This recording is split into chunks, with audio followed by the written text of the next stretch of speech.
Today we're going to play a little game of follow the money. A lot of big Ethereum NFT money is coming into the Solana NFT space, and for good reason. You may have noticed that some of the top projects like Boryaku Dragons and Mindfolk have been getting scooped up like crazy. A lot of the really smart people in Ethereum know that Solana NFTs are coming to OpenSea. OpenSea has roughly 100 times the liquidity of the current Solana NFT marketplace, and they know that they can get their hands on a little bit of those top collections, those blue chips. Once they see OpenSea type volume, they're ready to run even more. But one thing about the NFT space is the money always flows in cycles. First, money gets dumped into the top, into the blue chips, then into the mid chips, and then into the degen plays. Well, we've just seen the money flow into the top tier blue chips. Now it's time to identify what potential mid chips could the money be going into next. As always, like in every other video that I create, nothing that I say in this video is ever financial advice. I am not a financial advisor. In this video, we're going to be covering my favorite 5 plays that I think are soon going to be blue chips in the Solana NFT space. So let's dive right into the video.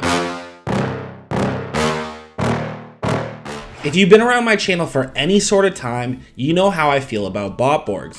There are truly very few projects that actually accomplish what they say they're going to do as much as Botborgs has shown. Before I dive too deep into Botborgs, let me just overall tell you what I look for in the next potential blue chip. I look at the teams, I look at the art, I look to see if they have a proven track record of being able to accomplish what they say they're going to do. I look at the team's overall vision and the community that they've built. With Botborgs, I don't know if there's a project out there that's been able to show that they can actually accomplish what they're trying to do more than these guys. Everything that they put out on Twitter is another sneak peek of more things that you can now actively interact with in their gameplay. The biggest part about Botborgs is that this is not just one play to earn NFT game. One of the strongest teams in the entire NFT space, the team from Dazed Ducks, in a recent interview even said that for their game, they're going to probably do more than one game, and that's because people want variety, and that's where Botborgs really nails it. Botborgs is the epitome of what we think of when we talk about the metaverse. They have multiple different planets for any different type of game type possible, and so what they're going to be able to do is test out a ton of different games. You can be in their community, see what you like, and then they can double down on what's working and what's the most popular. But my favorite thing about this project is that the team consistently shows that they're building and making moves. It doesn't matter how far down their Twitter that you scroll, all you're going to continuously see is updated progress. So I think the 2 strongest elements of the Botborgs project itself are the team's vision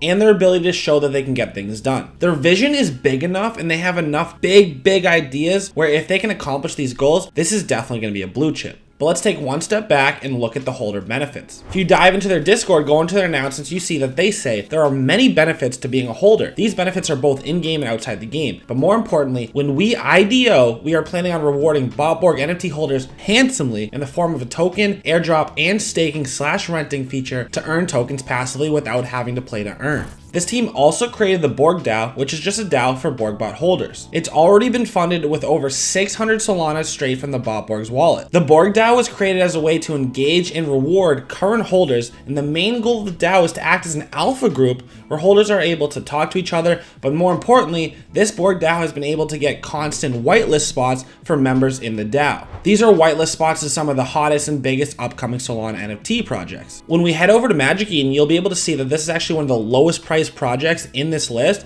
sitting at only a 3.1 floor price. The Botborgs project checks a ton of the boxes of what I look for when it comes to becoming an upcoming blue chip, and they really look to dominate the play to earn video game space for Solana NFTs.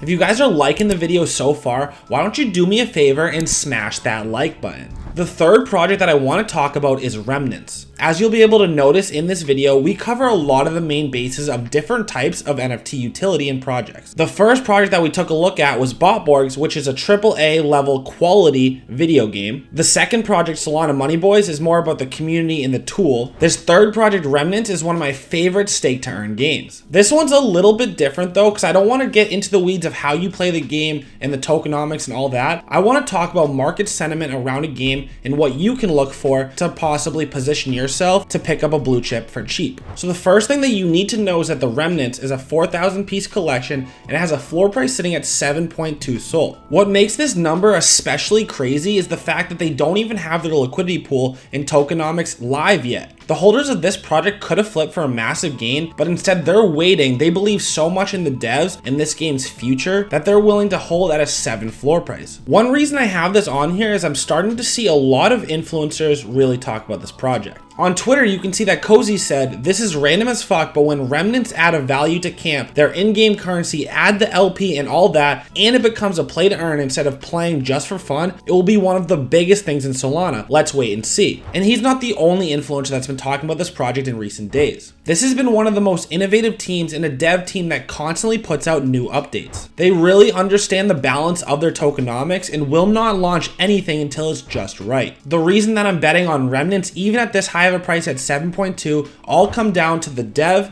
and the market sentiment. The fact that a lot of influencers are starting to pump this, and the fact that a lot of people are holding this at 7 when they easily could have flipped just for what's about to come, is all I need. The fourth project I want to talk about is Dazed Ducks. This is a 10K collection, but it's, in my opinion, the highest quality PFP that we have in Solana NFTs. And you think that when all this new money comes in from ETH, when Sol NFTs get listed on OpenSea, big PFP projects aren't going to get one of the biggest benefits out of it? I think you'd be crazy to think that. This is a fully doxed team. I've talked to a lot of them. Sean-tastic. I've talked to the artist Guava. He sounds like one of the coolest people in the entire world. The community is absolutely crazy. It goes so hard all over Twitter. You see these PFPs everywhere. When I asked the team to give me one reason why people should buy into their project for the long term, they said because right now you have the chance to buy into an international brand for cheap. You can currently get a Dazed Duck sitting at a floor of about 9 on Magic Eden, and these have reached as high as 17 Sol in the past.